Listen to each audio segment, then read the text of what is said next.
Good afternoon to you all, and I must start by apologising for the delay.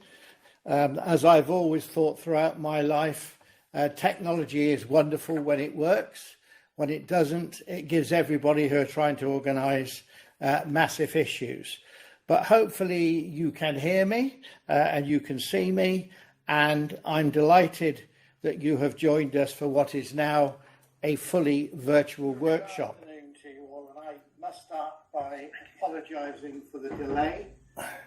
As I've always thought throughout my life, technology is wonderful when it works. My role as the Cabinet member responsible for road safety is to open today's session with a few words and then to introduce our key speakers who will set the scene for us as we launch a refresh of the County Council's road safety policy. I'm delighted to report that moving forward, joint working involving the Constabulary, the Office of the Police and Crime Commissioner will feature strongly as we develop this policy, and that I will be establishing a road safety forum in the new year, which will be jointly chaired by the Deputy Police and Crime Commissioner and myself.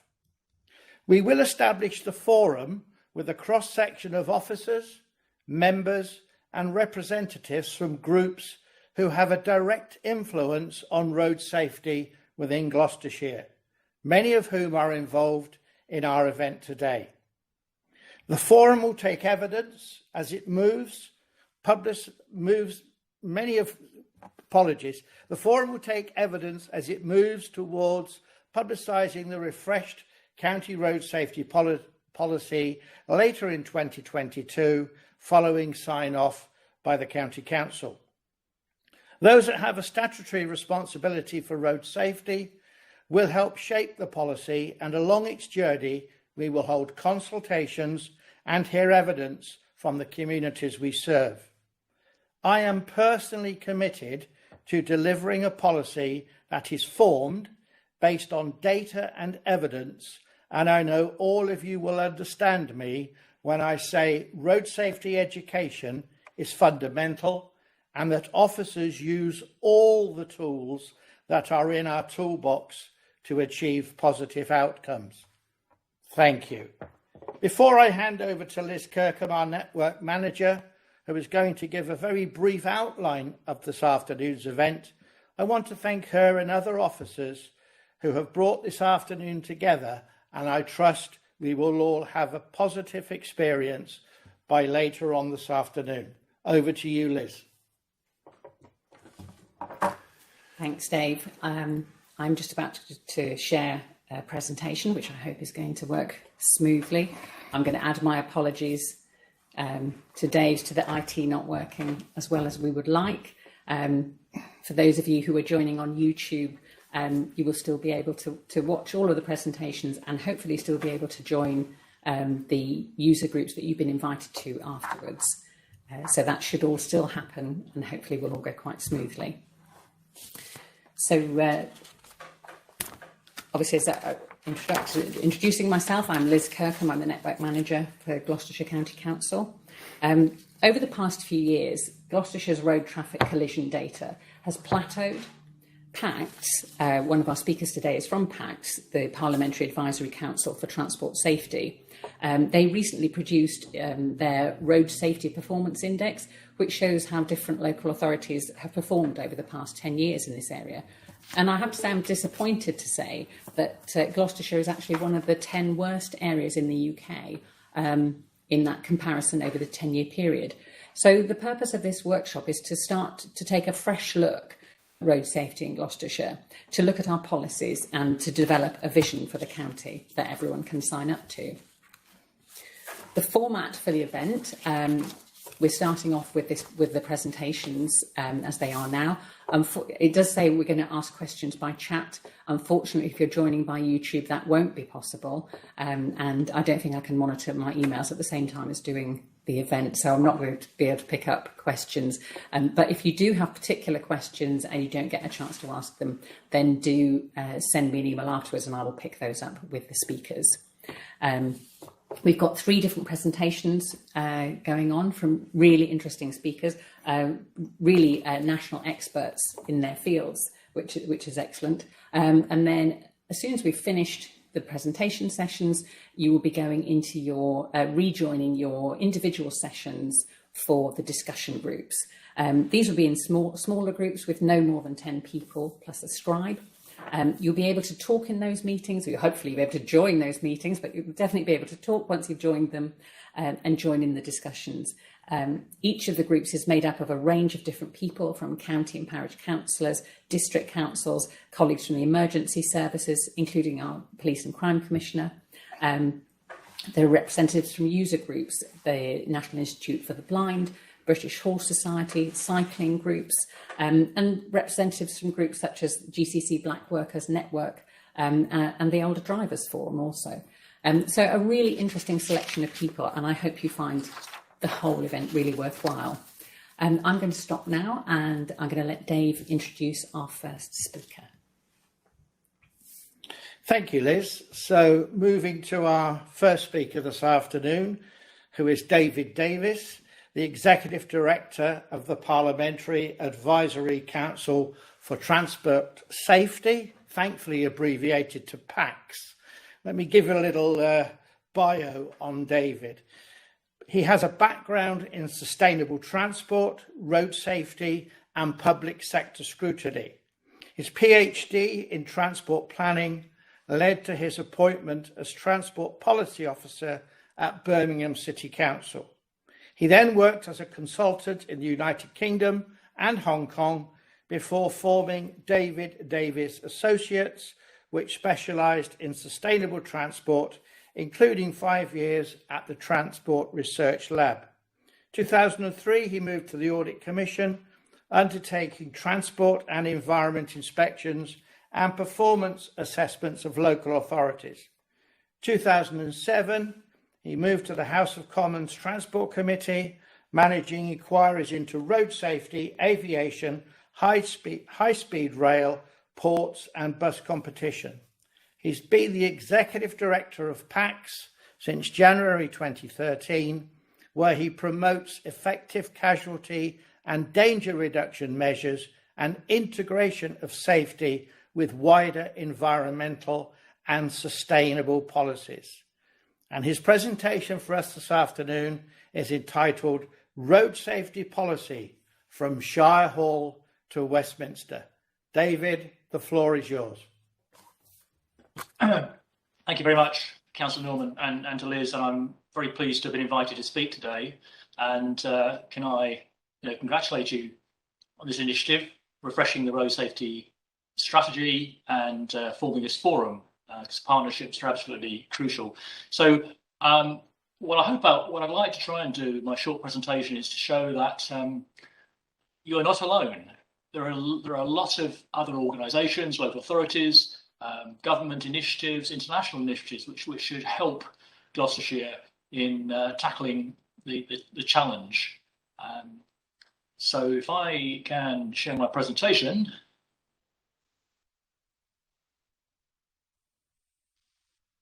Right, I think you can hear that, see that? So I'll carry on assuming you can.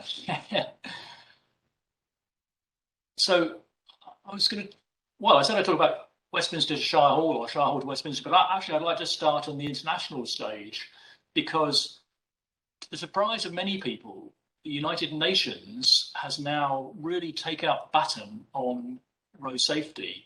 And there are 2 sustainable development goals, one on health, one on cities, which target reductions in road casualties. And the World Health Organization has taken on the responsibility for helping nations to deliver on this. And that may not help Gloucestershire directly, I'm sure it doesn't, but knowing that there is this international push and focus is actually very helpful. And I should say that the UK government has signed up to the UN Charter on road safety, and also to the new target of cutting road deaths by 50% by 2030. I have to be honest, the government has not specifically adopted that target for the UK or even for England, but at least it has accepted that its share of the global effort. So there's a lot of international effort going on, and politically it's going in the right direction. Obviously, we need delivery. So if we look at what's happened in the UK over the last 20 years or so, there was a long-term downward trend. We've shown there the period from 2005 to 2010. Into around 2010, that long-term decline has largely leveled out, what the Department of Transport calls a plateau. Some have been less polite about it. And that was the trend until 2019. Of course, 2020 was a very unusual year. We had COVID and lockdown, big reductions in traffic, and consequently falls in road casualties. Where that goes next year, this year, 2021, and next year, we don't know. I mean, the pessimists will say, well, we'll just go back to the previous levels as traffic has increased. The optimists would point to previous cuts or falls, big falls in road casualties during the recession in 2008, 2009, and even in places like countries like Greece, where they have had an ongoing recession. When the economy has bounced back, we have not seen the return of the same levels of casualties. And I think there is a real opportunity. Liz referred to this report we recently published. In fact, it was Tanya's colleagues that did all the clever number crunching. And again, we looked at the long-term trend prior to 2010. And then in that orange area, calculated the number of deaths and serious injuries that had resulted as a cost of what we've called here complacency. In other words, not continuing that downward trend. And in terms of Gloucestershire, that means that some 844 additional people were killed or seriously injured over that period. These are on local roads, not the trunk roads. And if Gloucestershire is going to meet the 2030 target, which we'd all love it to do, then you can see the green area is your opportunity, an area of challenge. So what is there to assist? Well, obviously, laws made in Parliament, policies made in Parliament.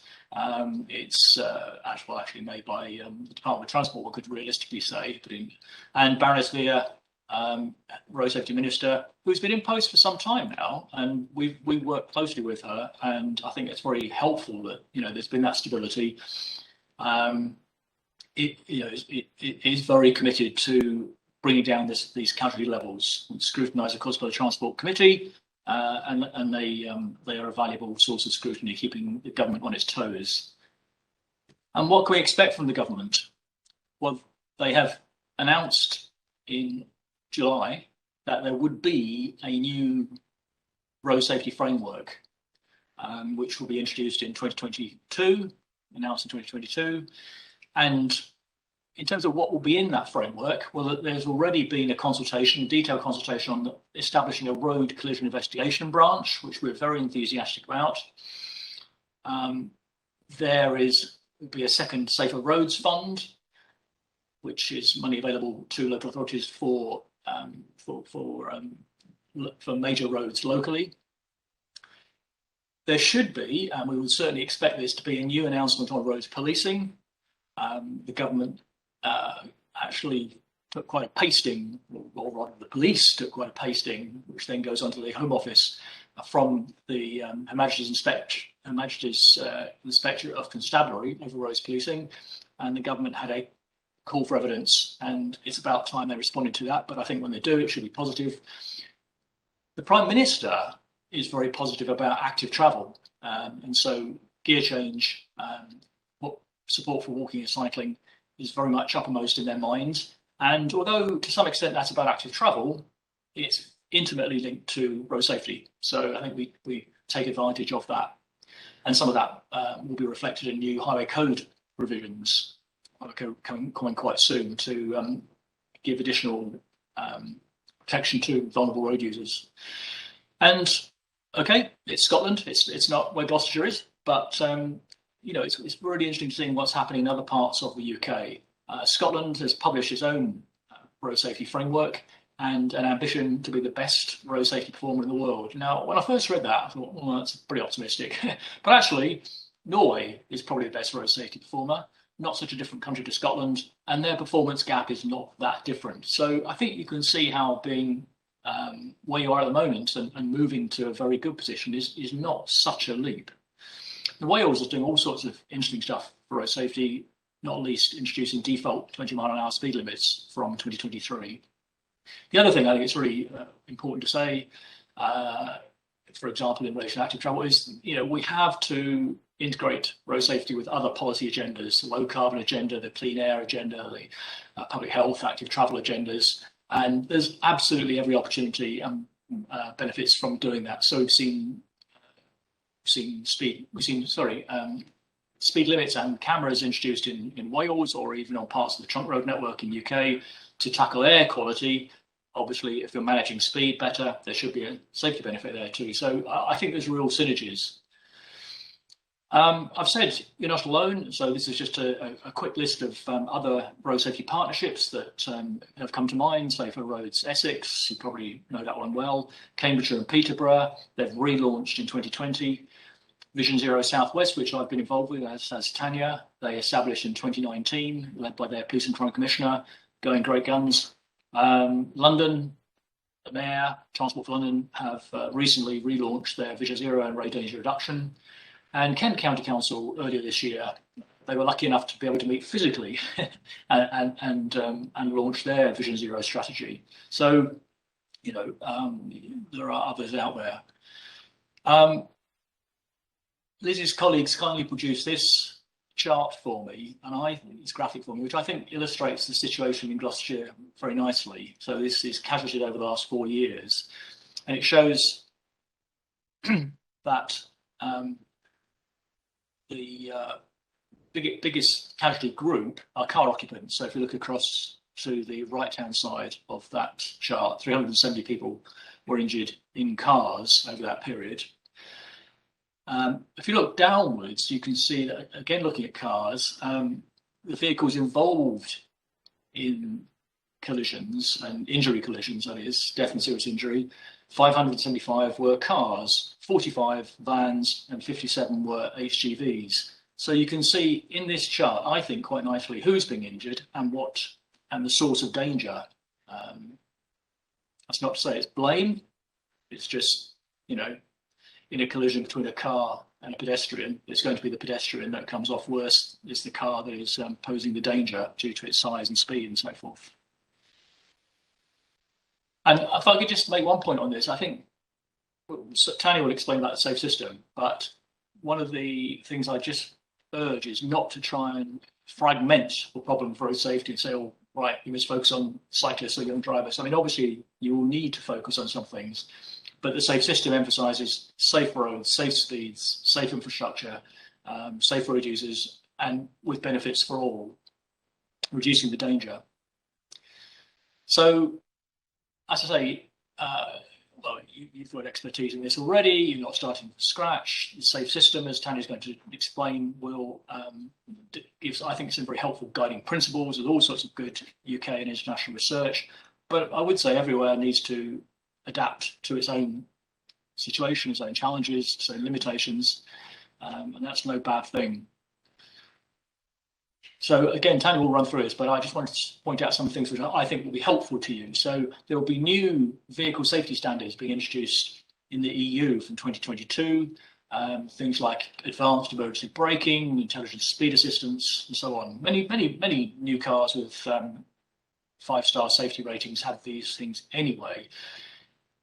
We hope very much that the UK government will also implement a similar package, but even not, all cars made in Europe and quite possibly cars manufactured in the UK will have this because the manufacturers will just find it easier. And the one thing about the new technology is it helps occupants and vulnerable road users, those outside the car, whereas previously most vehicle safety measures have benefited the occupants. There's also things that the government is doing, like they've introduced mandatory Euro NCAP 5-star safety ratings for government cars, and Gloucestershire County Council could adopt the same policy too. If you could persuade your local NHS to do the same, all the better. Safe roads, well, Gloucestershire won a prize for in 2017. I think I sat on the table with Gloucestershire officers at the Prince Michael Awards for its safer roads achievements. You have National Highways Partners who have some 27 billion for the road improvement scheme, road improvement strategy over the next 5 years. And as I mentioned already, there's lots of support from the government for measures to promote active travel. There will be a new manual for streets, which should help advise, guide on how local streets can be best adapted, for people. In terms of safe speeds, this is a really crucial area. It can't be ducked. We know speeds largely are determined by the road layout. There will be opportunities for speed limit review in urban and rural. If we have a roads policing review and additional roads officers, then that will assist with enforcement. And of course, the UK is one of the best countries in the world in terms of providing and delivering good road speed awareness courses. Safe road users, perhaps we've been involved in a number of bits of research in this area. We've highlighted the fact that although everyone kind of assumed that seatbelts was done, the problem solved, actually that's not the case at all. About a quarter, possibly 30% of people who die in cars in the UK were not wearing a seatbelt, which is quite remarkable. And we know drink driving continues to be a major source of danger and death. Drug driving is rising rapidly up the agenda, whether that's just better detection or greater incidences. I'm sure your police colleagues would tell you. Mobile phone use and in-car distraction, and e-scooters is another one that's coming along. And I think there will be some challenges from the micromobility sector. And as Councillor Norman said, education and culture change is important, but I would just caution that not to expect too much from that and to integrate it with the other measures. So, thank you very much for listening to me. PACS was set up 40 years ago. Our founders introduced the seatbelt wearing legislation. We have about 100 member organisations from really across the spectrum, and our focus is government and Parliament and stakeholders, not the public. That's your job. We have our members form our forum, and I'm now delighted that Gloucestershire has joined, and we look forward to working with you and doing what we can to help. And thank you for listening. Thank you very much, David, for our first speaker this afternoon. Without doubt, I'm sure you've set the hairs running in many people who are dialing into this call today, not least me. Some of the things that you've said around the issues that clearly all authorities up and down the country are facing, and my commitment, as I said earlier, is that we move forward with a policy that's right for the county, that fits in with the other trends and the other movements that are made by other authorities. And I hope that we, now we're a member of PACS, can continue to work closely with you over the months ahead. So thank you so much for that first foray on this afternoon into a presentation. Now, IT is not allowing us to actually get questions in and onwards to you, but I think, as Liz said earlier on, that anybody that wants to email in any specific questions to any of our speakers this afternoon, to encourage you to do that, and Liz will send them then onwards and upwards to our three speakers, and we rely on you to get a response back to Liz as quickly as you can. So finally, David, thank you very much. And moving now to our second presentation, which is from James Luckhurst. James is the creator of Project Edward. James came up with the Project Edward concept in 2015 while working for TISPOL, the European Traffic Police Network. Formerly a BBC World Service journalist, he now operates a portfolio career involving a number of road safety and training initiatives. He is the media advisor for UKRO Ed, custodians of the Endor scheme, editor of Good Motoring and a coach for police future leaders. When he finds time, he volunteers as a special constable with the Roads Policing Unit at Dyfed-Powys Police in Brecon. So over to you, James, for your presentation on Project Edward. Thank you very much. Thank you so much, and it's a great honour for me to be here. The description was of three experts at the start of this event. I am not an expert, and I'm a humble kind of enthusiastic participant in the road safety world. But what I bring and what Project Edward brings, I hope, is an opportunity for engagement and to kind of shine a light on road safety initiatives and to get people talking to each other, sharing good practice, and making the most of the kind of the opportunities to shout about what they do. I'm passionate about it, and certainly when I went out, well, I go running quite a lot, and I was running one evening in December 2015, and the idea of EDWARD popped into my head, and I thought, oh, that's an acronym that's too good to waste. The trouble is that is not how you should do road safety, is it? It isn't. There was no evidence base. There was no research that was done. It was just, oh, a a smart idea. But it's something that has grown, and we are very fortunate that it has captured attention. First of all, across Europe, where it first happened, over the past couple of years in the UK, where it now happens as a week of action each year. And I'll come on, if I have time, towards the end of the presentation in talking about where it might go next. I also have a short video to show you, which I'll do at the end of my presentation, with a message from Chief Constable Joe Shiner, who's the National Police Chiefs Council Roads Policing Portfolio Holder oh, sorry, it's the trouble. And my office door is glass, and someone was banging on the door. Anyway, let's move on. I'm going to talk to you about Project Edward.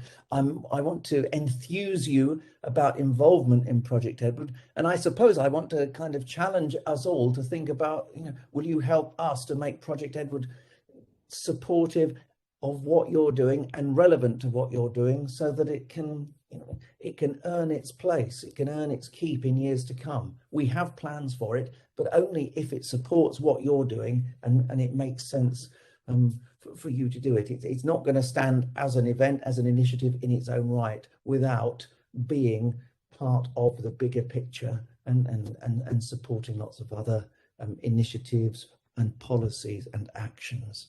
So I've kind of explained what Edward is, but we'll whiz through kind of what we hope to achieve, who's been supporting us, what some of the highlights from this past year's week of action were, and just give you some flavour for the media and social media reach that we achieved.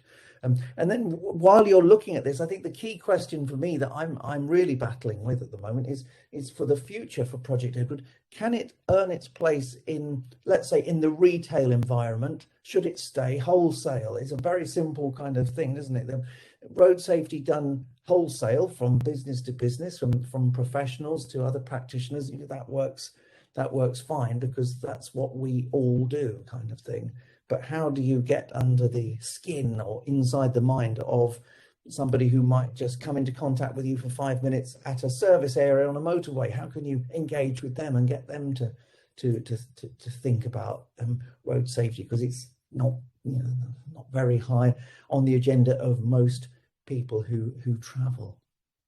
Anyway, moving along. So explained a little bit about Project Edward. The key thing, and I won't go through it all, but the key thing is that it supports the SAFE system. It's meant to be a platform to showcase the best work being done to promote the pillars of the safe system. You saw from David Davis's presentation about different counties and authorities that had brought about their own safe system launch. We were thrilled to be in Plymouth as part of the Project Edward Week of Action. We kicked it off there with an event with Alison Hernandez in Plymouth, looking at the Peninsula Road Safety Partnership, whilst we were also in Cambridgeshire and Kent, where they were launching their Vision Zero strategies. So we were aligned with what was going on. We were sharing, and hopefully we could act as the catalyst for greater awareness and greater reach, as well as for the good exchange of practice and information. Oh, you've seen that face before. So His Royal Highness was, as far as we know, is very, very positive about Project Edward. I'll tell you a bit more about that in a moment, but we had a very nice message from him before the Week of Action in September, and he was kind enough to sign one of our big kind of posters, which that took place in Kent when they launched their Vision Zero. Baroness Veer is also very supportive, so we're hugely appreciative of those words of support.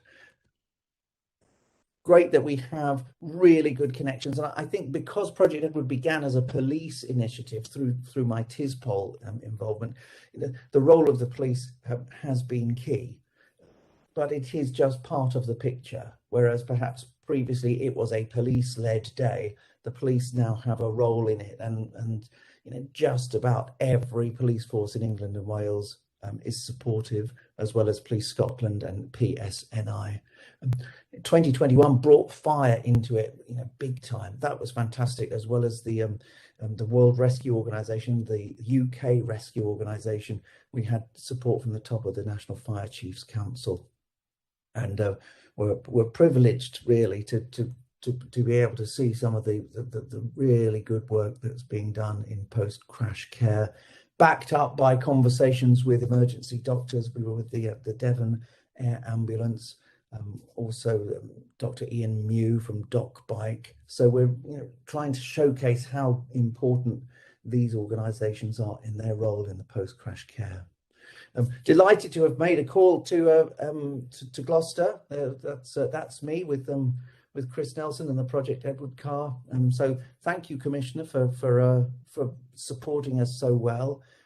We had great support, as you can see, from I think we had one police and crime commissioner in 2020, so to go up to 9 in 2022, who actually physically came and took part in what we were doing, or came to an event where we visited.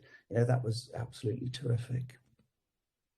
Quick look through. So what we did, that there was a road trip, 3 vehicles, one with me in it started in Plymouth, another with Neil started in Dundee, and a third with Simon started in Ely.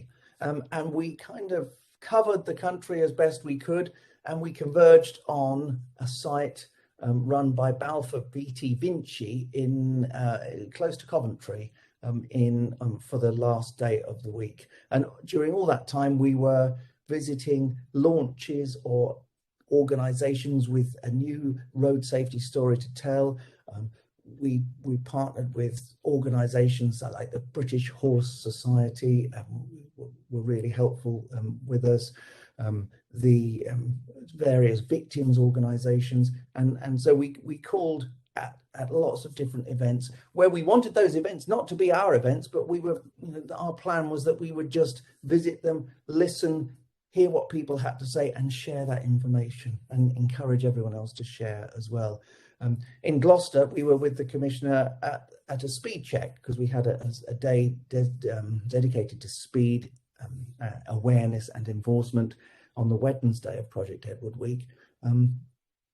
Well, I can tell you about that. There were lots of customers. Unfortunately, it was a hot spot for speed. Another thing I should tell you also is that when that was over, our electric Kia Soul was just about out of battery, and we limped into the Holiday Inn in Gloucester to recharge it and have a welcome cup of tea. On off we went towards Hereford for the next leg, and then about 4 days later I received a parking ticket from Parking Eye, who enforce on behalf of the Holiday Inn, saying, "Oh, you parked here and you didn't say." Oh, well. £100 they wanted, but I phoned the hotel, and they thankfully they wiped that clear. So because we had been in there spending money in the hotel, but a lesson for everyone there: just make sure you give your registration details to the hotel if you're in any danger of that. So those are some of the things that we were up to as I've been through from the highlights of 2021. Great coverage. We were on lots of different radio stations.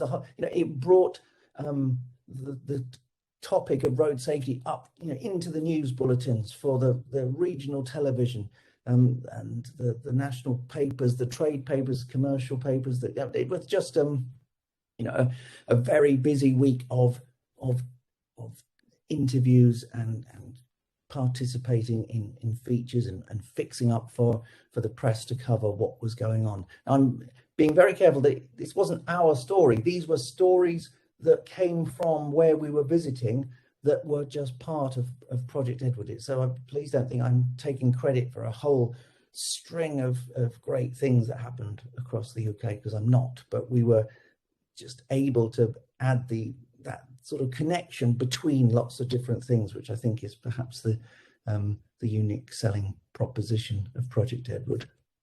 The social media is the great thing. Now, whatever your views on social media, these figures speak for themselves. They are the same measurements that were done when we very first did Project Edward in 2016. So we are using the same metrics to see how it grew. I think it was 12 million in 2016. This year, 48.5 million impressions for the Project Edward hashtag, with another 12 for the Fit for the Road hashtag.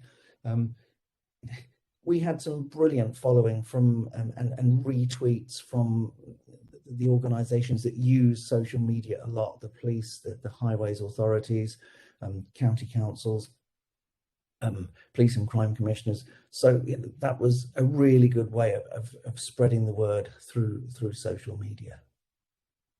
So quick look at what we're hoping to do in the future. We're now determined not to just lurch from one year to the next and what should we do? Where should we find some money? How do we do this? Because we are now in a position that we can plan. We're focusing on all of these things that you see here for 22. The highway code hierarchy will be key to what we're doing. We'll be in cities, and I'll come on to that in a second, but we're looking at all these kind of themes whilst continuing to align with the SAFE system. The plan, particularly for 22, could look like this, and it hasn't been launched yet, but this is what we're thinking: an event in the summer connected with the Commonwealth Games. Prince Michael has already been approached to be a guest at a launch event. And then for the week of action, which I'm guessing will be in mid-September, as it has come to be, and to bring a debate bus, possibly an electric bus, a bus that brings VIPs, policymakers, ministers, MPs, police and crime commissioners, to spend a day or a couple of days on the bus and coming from city to city to see the best of what each city has to offer, to compare how things are done, how mobility is managed, and what kind of strategic thinking there will be for future mobility. We also want, and we're in conversation already with the Department for Transport, to bring in Commonwealth visitors, particularly with the Commonwealth Games coming next year. We want to make the best use of that, and to see how exportable Project Edward might be. Now, I'm just going to escape here, and not personally, not escape from the Chief Constable. I'm going to play this as a separate video file, so just hold on 1 second, and I will stop sharing.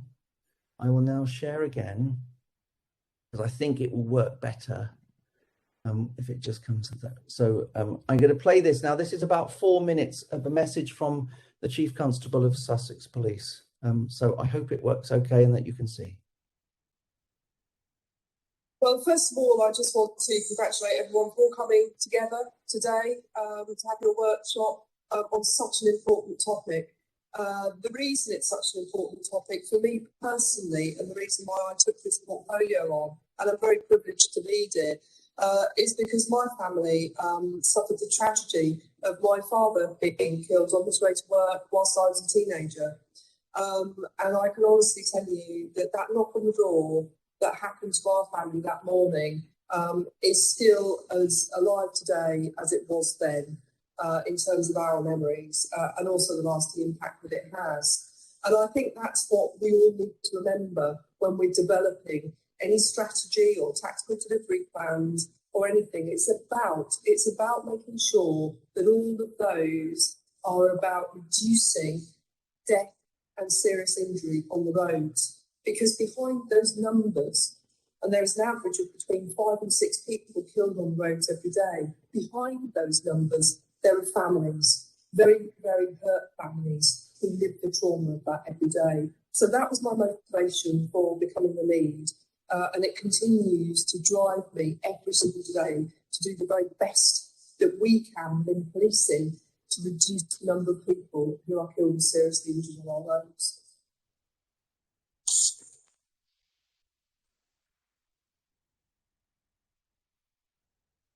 Right, now I just have to escape that. Just excuse me 1 second. I'm sharing QuickTime, so stop sharing. So hopefully you're back there with me now. I'll say thank you to Jo Shiner for her for providing that that video recording for us. So just updating you, Project Edward, we had a fantastic 90-minute workshop yesterday morning with 5 countries from East Africa, Tanzania, Rwanda, Uganda, I can't remember the Kenya, but the enthusiasm there was absolutely amazing, and they are really excited if we can find a way to bring a kind of regional African Project Edward to happen. The key thing is it would be they who are making it happen. We would just provide them with what they need, whether that's people or resources or just logos and a guidebook to do it. But you know, it will be they, just as we heard from David, they will be recognizing what they can achieve, what they need to deal with, what their most severe problems are, and they will create what they think will be the best interventions. For example, four of those 5 countries that we spoke to have no national single number to call if there's an emergency. And we're talking here now of kind of fatalities per 100,000 kilometers, of around 30, which is a very high number.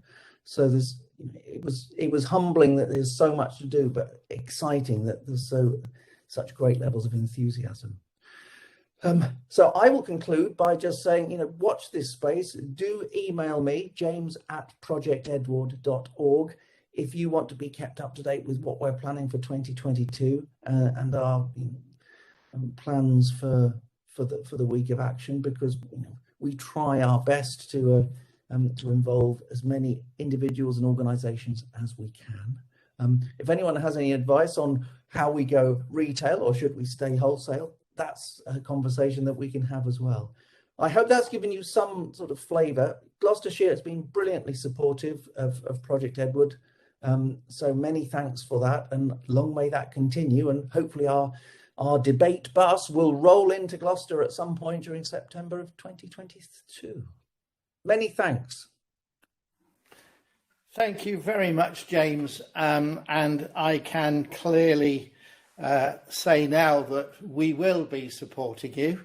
It's really good to see that the Police and Crime Commissioner in Gloucestershire is one of the 9 now who are working with you. And as I am the lead cabinet member for the Fire and Rescue Service, and as the Fire and Rescue Service is run by a county fire authority, I can guarantee you fire will be there alongside our police colleagues and supporting you in any way you can. I'll even try and persuade the chief to let me drive one of the fire appliances, as I did 30 years in the job, to drive one of the fire appliances that's actually in your convoy as it goes around Gloucester. So amazing what a run can actually set up in your mind from 2015 through to today. I think your presentation is a situation that we should all consider. You are delivering a fantastic concept. May it go forward, and with every support you need across the country. I do hope you get that, and I wish you every success moving forward. And I'm absolutely convinced there'll be questions for you that will feed to you through Liz as we come to the end of today. So thank you once again for a really, really interesting presentation. Thank you, James. Thank you very much. much. And now moving to our final presenter this afternoon, to Tanya Fosdick, the Research Director at Agilicis. I hope I've pronounced that right. If I haven't, I'm sure she'll put me right when she starts her delivery.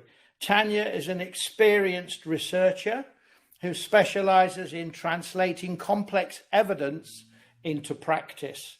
With 16 years of experience in the road safety sector, especially in relation to young drivers and motorcyclists, she seeks to bridge the gap between academia and practitioners to improve the quality of road safety interventions, particularly in the educational arena. And her presentation is on the new holistic approach to road safety and is titled Introducing the Safe System. Tanya, over to you. The floor is yours. Thank you. Wonderful, thank you. Hopefully I'm sharing my screen. And yes, you did pronounce it correctly. It isn't the easiest name in the world, but we are Agilicis. Wonderful. Okay, thank you so much for inviting me here today. I'm going to give you a very brief introduction into the safe system and what it might mean for Gloucestershire. Both David and James have mentioned it several times today. So let's find out what it is and what it means for you. So who created the safe system and what are the rules? Well, in 2008, the Towards Zero report was produced by the Organisation for Economic Cooperation and Development, the OECD. And it really was the catalyst at an international level in getting people thinking about the way road safety should be managed. At a national and a sub-national level, this report here called Zero Road Deaths and Serious Injuries, which was published in 2016, is a really practical guide. So I do advise you to go and have a look at it. Okay, so we could design a perfect system, but the problem is always about how people interact with that system. And we can keep changing the system design to try and change behaviours, but actually we never really have success because people are people, and when they make mistakes, bad things happen. And the potential for the level of harm is also a critical consideration, and we're going to come on to that in a little bit. So for engineers and for designers of safety systems, it can be really difficult to move away from thinking, well, if we could just stop people doing this thing, then everything will be okay. But it's impossible to embrace the safe system unless you accept the 2 points on this slide. So people make mistakes and people are vulnerable, and we're going to keep coming back to these two concepts. So it doesn't mean that we shouldn't try to stop people making mistakes in the first place, but we shouldn't rely on it. It's not a core function of the safe system approach, as I will explain. I don't expect you to read all the text on this slide, but here we have a definition of the safe system from one of the main guides. So what does it say? Well, first of all, it mentions guiding users to act safely, which implies we want to change behaviour, and we've already talked a little bit about that today. And we will come on to talking about a safe road user later. But it also says about preventing crashes, which seems like a very reasonable goal. But actually the interesting part is what happens when a crash occurs. We want to reduce the likelihood of serious injury or death. And the most important part of the approach, as I mentioned earlier, is to accept that mistakes happen and people are vulnerable. So here we see that the explanation of how the system should make sure that the harm to vulnerable users is kept to a level below what is described as serious. And we'll come back to this in a second. Okay, so what is it? Well, this safe system diagram, and you probably have seen various versions of the safe system diagram. This one's based on the Australian Road Safety Strategy. It includes 6 elements, including road safety management. So we have safe roads, safe vehicles, safe road users, safe speeds, and also post-collision response. The vision is to create a system where no human being should be killed or seriously injured as a result of a road crash. So we keep coming back to this seriousness of the collisions. Now, we know that people make mistakes. In fact, I was about to say, there are 4 imperatives to the safe system. So people make mistakes, and they can lead to road collisions. Now, as we all know, there are definitely individuals who behave recklessly on the road, but almost no one goes into a vehicle with the intention of causing a collision. So there are many different reasons why people make mistakes, and they're not all due to illegal behaviour. As we said a moment ago, human beings are not designed to tolerate the forces which are present in a collision, and therefore harm is likely to occur when the human body is subject to such forces. This is a really interesting imperative within the safe system. There is a shared responsibility amongst us to prevent collisions from resulting in death or serious injuries. So this responsibility lies with those who design roads and vehicles, those who build roads and vehicles, those who manage roads and vehicles, and lastly, those who use roads and vehicles. And so the involvement of the road user in the shared responsibility is essential. It changes the relationship we have with those we're trying to protect. And one thing I'd really like you to think about is delivering road safety with the community as opposed to the community. And then the last imperative is about systems thinking. So if one part of the system fails, the rest of the system is strong enough that it protects road users. It means that the whole system is stronger than the sum of its parts. So I've got a comparison here, which is one in the ITF manual, and it can be a little bit harsh on traditional road safety approaches, but it also can be useful for demonstrating what the challenges are when moving towards a safe system approach. So, as we can see here, it's about moving away from trying to prevent all collisions to an acceptance that collisions will happen, but when they do, we don't want them to result in death or serious injury. So this changes the goal from collision reduction to the elimination of fatal and serious injuries. And as we've just heard, there are lots of Vision Zero partnerships out there. This is because this is the goal they're trying to achieve. So what are the major planning approaches? Well, in the past, we've had lots of specific types of collisions which have been investigated and addressed, or particular locations which have been treated in isolation. We might have a Christmas drink drive campaign, for example, or a re-engineering of a particular junction, or targeted speed enforcement. And these are the responsibilities of specific agencies. Whilst these are data-led, they wouldn't necessarily be based on a coordinated reaction to events. So it's about thinking as a whole. Now, the safe system isn't about the elimination of risk. It is about the elimination of risk. It's not based on incidents which have previously happened. It's about using evidence to remove the likelihood of serious incidents happening in the future. So it's moving to a more proactive approach. So it's a systematic approach, thinking about, well, if something went wrong here, is the road design robust enough to prevent serious injuries? Are the vehicles that are likely to be involved well designed and maintained? Is the speed limit appropriate? Do road users understand how to use this section of road safely and correctly? And if something did go wrong, is a high-quality post-collision response available? And the combination of these factors will reduce the likelihood of a death or serious injury occurring. And that brings us on to who is ultimately responsible? Well, all of us. And also that it's about that system where we're combining together to produce an effect which is greater than the sum of its parts. Okay, so what does that mean? Well, we haven't got time to go through each safe system element in detail today, but what we are going to do is just briefly touch on the types of intervention and activity which might be delivered. Now, note I use the word element. These sections of the wheel are often called pillars, but actually for some people that can imply that they're independent strands and could actually encourage silo working. So I stick to element because I think it just makes it more all-encompassing. Just coming on to what we're going to be doing later in the exercises, we're actually going to be mapping out some of the activities you deliver under a safe system. So have a think about that as we're going through these next few slides.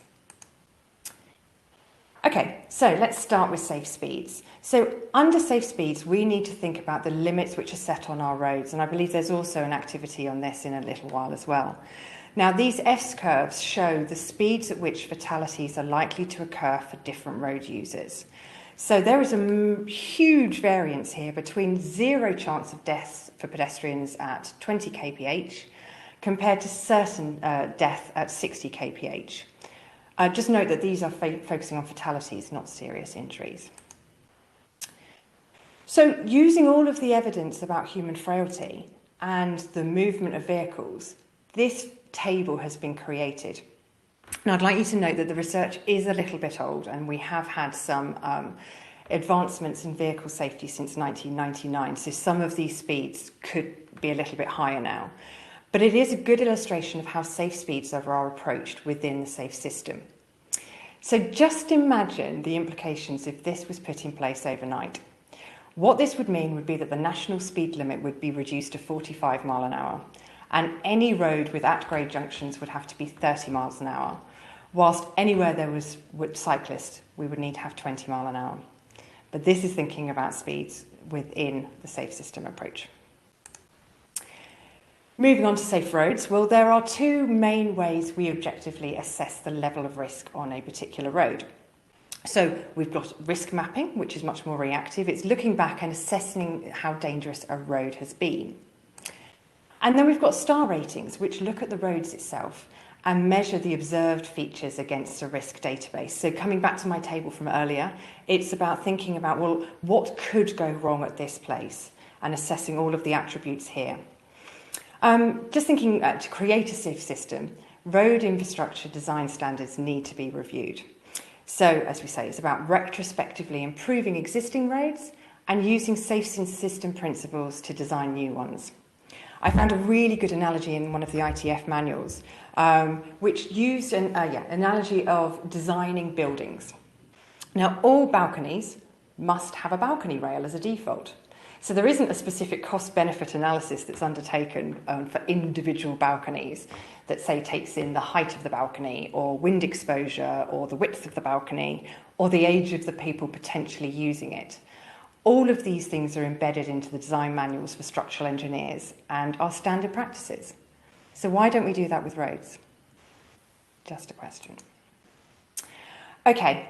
Safe road use. So humans have always been the weak link in the road transport system. It would work perfectly if there were no humans, but that isn't the purpose. So the fact that humans do not behave safely within the limits of the road transport system has usually been attributed to knowledge, information, or attitude problems. So we've traditionally focused on improving human behaviour through rules, training, monitoring, and information. But what we really need to acknowledge is that humans don't always make objective, correct, and consistent decisions. So this version of the safe system here puts the road user at the centre, and actually this is the first and most important step towards a safe system. So it recognises human strengths and weaknesses. We need to help and support them to comply with road rules, acknowledging their capabilities and limitations. So here is a list of the types of errors that road users undertake, and they range from minor slips to full violations. So we've got a range of initiatives and instruments which can be used to guide and support road users. So we're thinking about infrastructure design, speed limits, road laws, education and training, and licensing. But there really must be a recognition that human error will not be eliminated through behavioural measures alone. We need other parts of the system to bring it all together to ensure safe road use. And I just wanted to come back to this idea of shared responsibility, which David emphasised. We really need to embed this. So let's start thinking across the safe system elements. Rather than having particular road user groups, which we've very much traditionally had, a motorcycle group or a young driver group, this almost embeds a blame culture because, oh, well, it's not our fault, it's their fault. Actually, what we need to do is increase the sense of personal responsibility across the safe system and reduce harm and the risk of harm for all road users. David touched on some of these in terms of different protections for which are in road vehicles, and they are for both within and outside of vehicles. So, do we just sit and wait for these technologies to be introduced, or is there something we can do at a local level to help? As David said, procurement and hiring of 5-star vehicles is a key way that Gloucestershire can make a start by changing the local fleet. Awarding contracts to your contractors using advanced safety systems. You can work with industry. There is a great system called clocks. And you could also set standards. So Transport for London have the direct vision standard for HGVs. So there are other examples out there. Coming on to post-collision response. Now, this is an element which is often missing at the partnership level in the UK. And unsurprisingly, as James has just said, we have an emergency phone number. We have coordinated dispatching. Our medical care and response is really good. We have high-quality medical care, dedicated trauma centres, so we are pretty good. But there is more that could be done. We could encourage the fitment of eCall in vehicles. We could encourage road users to use location apps, such as What 3 Words, to help people be found more quickly. We could train members of the public in first aid. And then there's also dealing with the aftermath. So the provision of counselling for the bereaved or the traumatised, supporting victims in the pursuit of justice. We've got detailed collision investigation to understand the factors which lead to the collision occurring, and then providing evidence for prosecution and to inform remedial responses. So just to come back to the diagram, the examples I've given are very much interrelated. Keep remembering it's a system and effective interventions are linked and can't be delivered in silos. So, for example, safe speeds are dictated by road design and vehicle design, and also the behaviour of road users in terms of compliance and also knowledge of the road rules. It's not just about setting limits in isolation and hoping they do the job. We also have some other challenges. We've been working with a number of road safety partnerships over the past couple of years to help embed safe system thinking. So, how are we going to start to think and act differently? What does an adoption of safe system approach mean on a day-to-day basis about the interventions we prioritise and deliver? Where are our strengths and weaknesses? Who is going to do what? And how is it coordinated?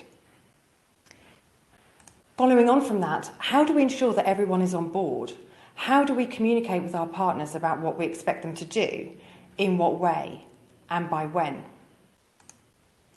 Given that, how are we going to move away from a reactive approach to being more proactive? Now, this won't happen overnight, so how do we think about prioritisation and a coordinated approach so that elements are strengthened collectively? Now, it's all well and good to agree this new approach internally, but what does that mean for those outside of the partnership? Who else has a role to play in improving the system, and how will you communicate what the partnership expects from them? Now, these stakeholders could be everyone from vehicle manufacturers to road users themselves. With a shared responsibility, it becomes even more important to ensure that everyone knows how they contribute.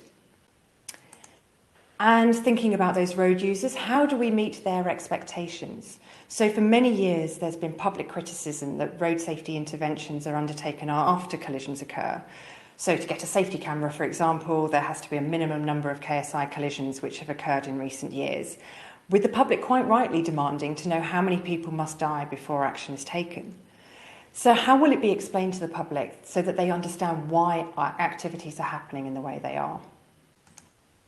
And lastly, routes cross borders, and actually road users don't care which authority is responsible for the road design and maintenance, or who set the speed limit, or which police force is enforcing in a particular location. Safe systems cannot end at our borders. So how do we bring along those neighbouring areas so that consistency is delivered? So in addition to getting interested parties on board and thinking in the same way, there are also some practical challenges to consider. With ever-constrained budgets, where is additional funding going to come from and how will activities be resourced? So, for example, in order to increase the number of journeys on 4-star roads, you need to assess the network to determine what percentage of your network is 4-star and prioritise engineering works accordingly. Is it possible to divert existing resources to deliver under a safe system, or will additional support be required? Who is going to bring it all together and ensure that the system is operating as a system? Are the structures in place for strategic groups to direct practitioners and ensure they're working to a safe system approach? Who will be accountable for ensuring a new strategic vision is adopted? Whilst a Vision Zero approach is the long-term goal of many of these partnerships, it's often useful to set interim casualty reduction targets to demonstrate progress towards Vision Zero. As David mentioned, we have the 50% by 30 target, which has been is a UN target, and many partnerships are adopting that. So what will this target be locally and who owns it? Are all partners signed up? And because it will only be achievable if stakeholders believe in the targets. Alongside targets, safety performance indicators are measures of progress towards creating a safe system. PACS and the EU have devised a number of indicators which sit under the various safe system elements, and these can be used to monitor over time and see progress towards the creation of a safe system. These have been designed for an international or national monitoring, and so a lot of work is being done by partnerships now to work out how you can collect data at a local level, but it's certainly something to consider. And perhaps one of the most important elements here is training of partners, training in the concepts of safe system and the delivery of the elements of the safe system, thinking about data collection, analysis and monitoring of the safe system. As I keep saying, this won't happen overnight, but it's certainly something to think about. In the last 2 years, we've worked, as I said, with a number of partnerships on their strategy setting and the adoption of a safe system approach. And we're aware of many other partnerships who are doing great work in this area. You are on this journey at the most perfect time because there is real momentum to this approach, and you will be able to learn from others and work with others. As James was talking about, the tour in September actually visited a lot of the partnerships that we consider good practice and really shone a light on them. From working with these partnerships, we think there are a number of key ingredients that these best practice examples have. So they are examining your governance and accountability arrangements from the start. Do you have the structures in place to be able to work to a safe system approach? Thinking about how you're going to understand your priorities, moving from a traditional approach to applying a safe system. Those best practice are also the monitoring of safety performance indicators, and then also embedding the concept of shared responsibility. So it isn't going to be easy to adopt a safe system approach, but let's finish by coming back to the goal of a safe system. Why would you try to create this? So last year, 213 people died on our roads. What do you think would be a more acceptable number? Acceptable? 70 maybe? Probably 70. Can you send 70? Actually, this is what 70 people looks like.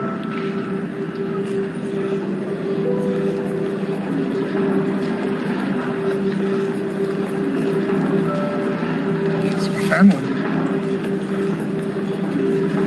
So now what do you think would be a more acceptable number?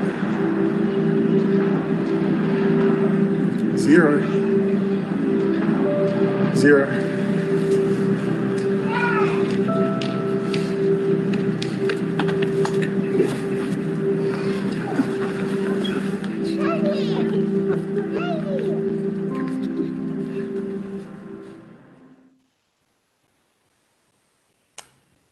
Thank you.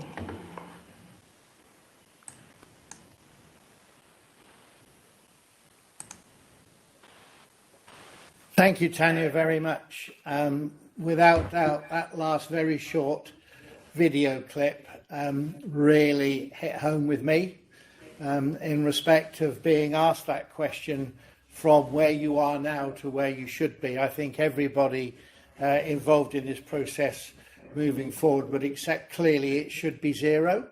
But we all know, and you've said in a very enlightening and illuminating presentation, that it is a journey on which you have to go, and it's a journey that can only be achieved through partnership working, through understanding, through belief in what you're trying to do is going to be right for the communities that we serve. So I was also hit by the word training, because there's no doubt that when we look forward as an authority and working with our partners to try and achieve this through the forum that I want to form, that clearly there needs to be some significant training of people who can actually understand where you're coming from with this and where we should be going with it. So I hope that we can work with you again, same as with David and with James, because I think what you've given me this afternoon, and I would hope given all those that have dialed into this, is we've got to do it together. We've got to have an aim, and we've got to come with outcomes that achieve what our aims and objectives are. So can I thank you most sincerely for what I believe has been a very illuminating presentation. Thank you so much. Thank you. So for those of you who are listening in, who have dialed in or listening on YouTube, I hope you've enjoyed these very interesting and what I believe are challenging presentations. And if technology allows, after you've had a short break, maybe to get yourself a cup of whatever you enjoy drinking and having a comfort break, that you will then join your panel group for a session of activity and discussion. I'm not sure whether Liz wants to say any more before I finish. She does, she's waving at me, so I'll shut up. Thank you for your involvement and enjoy your workshops. Just to apologise to everyone for the issues with the IT. I am assured that the individual work group sessions will work more smoothly. I've got all the starting points have come up on my screen, so I'm expecting that the facilitators are all already leaving this meeting and getting ready to host you in that. I hope it all goes well. Thank you very much for joining, but also thank you to our wonderful speakers who have been really amazing. The ground that they've covered today has been fantastic. And they will be popping in and out of some of the discussion groups later on, so you will get a chance to talk to them more closely.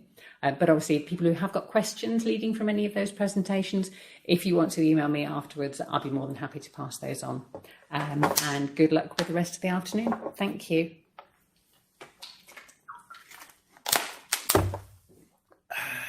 Put us on mute.